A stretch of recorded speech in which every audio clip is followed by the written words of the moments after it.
Guys, এই ভিডিওটা আমি এই দুইটা ভিডিওকে একসাথে করে বানিয়েছি। যদি ভিডিওটা ভালো লাগে তাহলে লাইক এন্ড সাবস্ক্রাইব করে যাও। And let's go. তোমাদের আমি এখানে ধরে নিয়ে এসেছি কেন জানো? কারণ তোমাদের জন্য একটা চ্যালেঞ্জ আছে। তোমরা যেই সামনে যেই লাভা ব্লকের ওপর সোলটা দেখতে পাচ্ছ, এটা যে বের করতে পারবে সে উইনার। আর যে পারবে না তাকে লাভাতেই মেরে ফেলা হবে। So let's start it. প্রথমে আমি ট্রাই করি।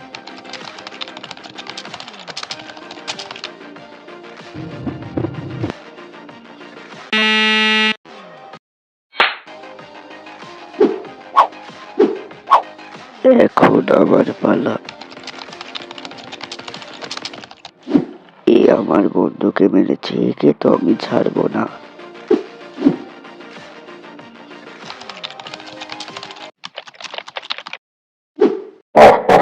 তুই জানিস না আমাকে মারা যাবে না, আমি হলাম লাভাতে, তাই সে হত্যা করে গেল।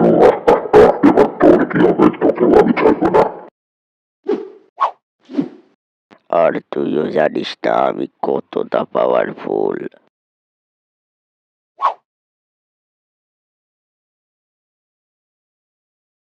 একে আমাকে আবারও মারলো। একে আর হালকায় নিয়ে যাবে না, এ অনেক বেশি পাওয়ারফুল। একে মারার জন্য আমাকে সব থেকে বেশি পাওয়ারফুল অ্যাটাকটা ইউজ করতে হবে। এবার দেখ আমি কি করি।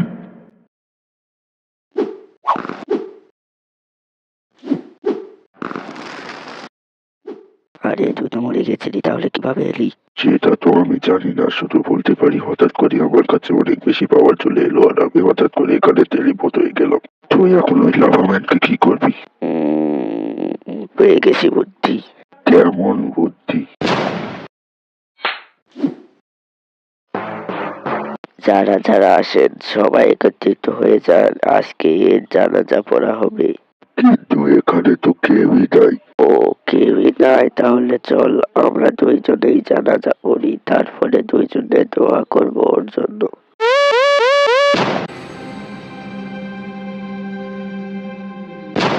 এ তো আমাদেরকে মারতে চাইছিল, তাও তুই এ জানাজা পরে খবর দিয়ে তাও এর জন্য দোয়া করছিস। আরে তুই থাম, পরে দেখ আমি কিভাবে দোয়া করি, তারপরে তুই বলবি ওয়াও। আল্লাহ, এ তোমার গুনাহগার বান্দা, আল্লাহ এর সব গুনাহ মাফ না করে একে জাহান্নামে পৌঁছে দাও। আমিন। আল্লাহ, এ আমাদেরকে মারতে চেয়েছিল, আল্লাহ একেও তুমি কঠিন সাজা দাও আল্লাহ। আমিন। আল্লাহ, এর যদি কোনো জমে জমা থাকে তার কি হবে আল্লাহ, ওটাও আমাদের নামে লিখে দাও।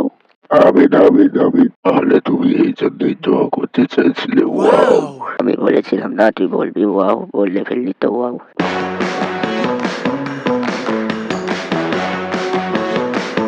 এগুলো কি বলছিস তোরা? আমি এখনো বেঁচে আছি, শুধু আমার শরীরটা চেঞ্জ হয়েছিল। এবার আমি আগের মতো, এবার তোদের আমি ছাড়বো না। তোরা আমার নামে অনেক বাজে বাজে দোয়া করেছিস। আরে তোমার শরীর চেঞ্জ হয়েছিল কিভাবে? ব্যাপারটা ছিল এরকম যে আমি আসছিলাম তোমাদেরকে মারতে, কিন্তু তখনই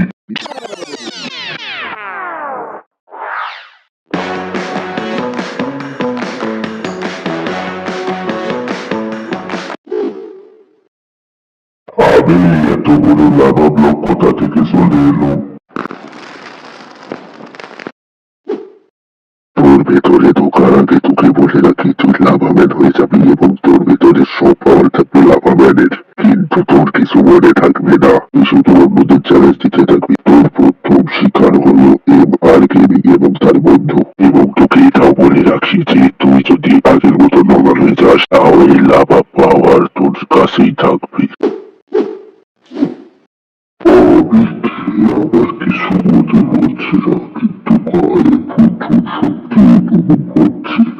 একটা শক্তি টেস্ট করে দেখি। একটা ছোট্ট লাভা ব্লক যত দূর যাচ্ছে তত আরো বড় হচ্ছে। এই পাওয়ার দিয়ে তো আমি যে কাউকে মারতে পারবো। আমাকে মনে হচ্ছে যে কাউকে চ্যালেঞ্জ দিতে পারি। আজ চ্যালেঞ্জে আমার দুইজনকে মনে হচ্ছে এখনো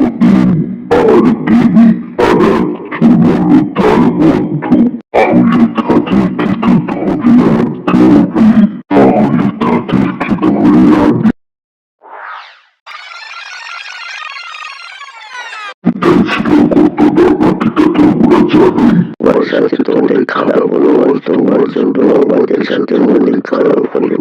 তুমি এখন কি করবে আমাদের সাথে? কেন তোমাদের সাথে লড়াই করবো? তোমাদের মারতে তো এসেছিলাম, কিন্তু লাভাবের হয়তো মারতে পেলাম না। আর লাভা বাবারও আমার সাথেই আছে। এবার তোমাদের কি হবে? তোমাদের আমি মেরে ফেলবো। আমি যখন লাভাবের ছিলাম তখন তোমরা আমাকে অনেক মেরেছো। কেনই বা লড়বে? যখন তুমি লাভা ছিলে তখন তো দেখেছই আমি কতটা পাওয়ারফুল।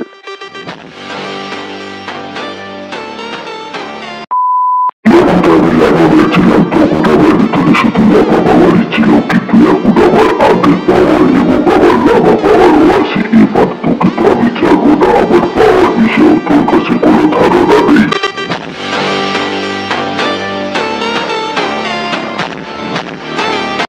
তাহলে আয় লড়াই করতে, তুই তো আমার সাথে জিততে পারবি না। আই লড়াই করতে।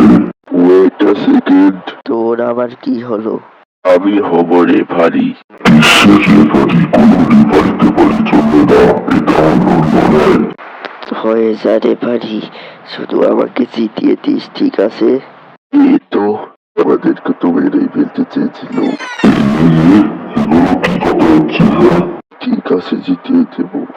আরে কোনো কথাও বলছি না তো, আমরা শুধু এটা নিয়ে কথা বলছি যে রেফারি আমি হব কি না। আমি বলে দিচ্ছি, এই খেলাতে কোনো রেফারি নেই। না না, আমি রেফারি হব, আমাকে রেফারি বানাতেই হবে। তোমার একার মত চলবে না, এবার গেমিং এরও মতামত চলবে। হ্যাঁ, আর আমি বলছি রেফারি চলবে। ঠিক আছে, ঠিক আছে, রেফারি চলবে, কিন্তু কোনো চিটিং চলবে না। আরে ভাই, এখন তোমরা লড়াই শুরু করো। কতক্ষণ আর আমাকে অপেক্ষা করাবে? নাকি আমি মারামারি শুরু করে তোমাদের দুজনকেই মারবো? আর রেফারিকে দাঁড়িয়ে দেখবো না। ঠিক আছে ঠিক আছে, এক্ষুনি শুরু করব। শুধু স্টেডিয়ামটা বানিয়ে নি, এটা বানাতে অনেকক্ষণ সময় লাগবে।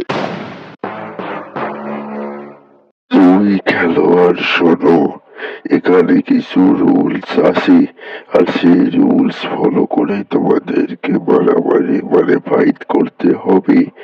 রুল নম্বর 1, তোমরা যে আশেপাশে যে পিলার্স গুলো দেখতে পাচ্ছ, এটা যত ওপর পর্যন্ত তত ওপর পর্যন্তই শুধু তোমরা মারামারি করতে পারবে।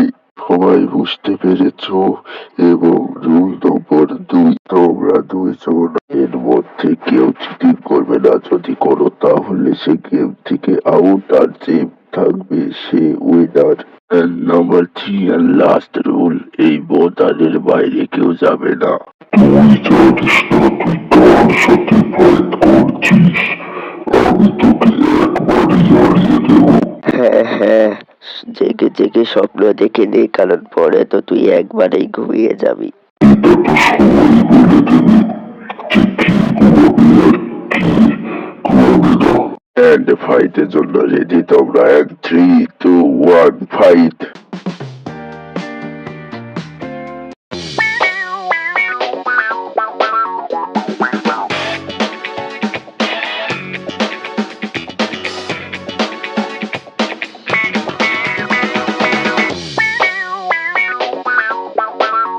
এবার আমার পালা অ্যাটাক করার। এবার দেখ আমার এই মুভটা থেকে তো তুই বাঁচতে পেরেছিলে না, এবারও পারবে না। আবে, কিভাবে বাঁচলি? আবে আবে, আরে আমাকে তো ছুঁড়ে ফেলে দিল। ওরে বাপরে, বাঁচতে হবে বাঁচতে হবে। এই তো বেঁচে গেছি। এই এত পাওয়ারফুল হলো কিভাবে? আমি বলেছিলাম না যে আমার লাভা পাওয়ার আর আমার আগের পাওয়ার একসাথে, আর তাই আমি তোকে হারাতে পেরেছি। আর তোর পাওয়ার আমার খুবই কম। এ অনেক বেশি পাওয়ারফুল, একে মারার জন্য আমাকে সেই সিক্রেট পাওয়ারটা ইউজ করতে হবে, যেটা অনেক বেশি শক্তিশালী। কেমন শক্তিশালী পাওয়ার? কেমন শক্তিশালী পাওয়ার, দেখ আমি কি করি। আরে এটা আবার কেমন শক্তি? বাপরে, এটা থেকে আমি শিখতে পারবো না। আমি আমার পিছনে কখনোই তাড়াতাড়ি, এটা তো চিটিং। আমি বলেছিলাম চিটিং করা যাবে না। আমাকে মারার ফুল ভোগ্য পর এখন আমি নরমাল হয়ে যাই। চিটিং ধরার কাজ তো হলো রেফারির, সে যদি চিটিং না ধরে তাহলে তো চিটিংই হয়নি, তাই না রেফারি? হ্যাঁ, আর তোমার কাছে এই পাওয়ারটা দেখে তো আমি অবাক হয়ে গেছি। এত পাওয়ারফুল শক্তি কিভাবে কোথা থেকে এলো আমি তো জানি না, কিন্তু এখন বাড়ি ফিরতে হবে। জানি না কোথায় চিনি এসেছে এখানে। তাহলে চলো বাড়িতে। 3, 2, 1। তো কেমন লাগলো ভিডিওটা অবশ্যই কমেন্টে জানান, এবং এই ধরনের ভিডিও বানাতে অনেক কষ্ট লাগে। প্লিজ লাইক আর সাবস্ক্রাইব করে দাও, এবং আমাদের 100 সাবস্ক্রাইবার করতে হবে, তো প্লিজ সাবস্ক্রাইব করে দাও। And good by.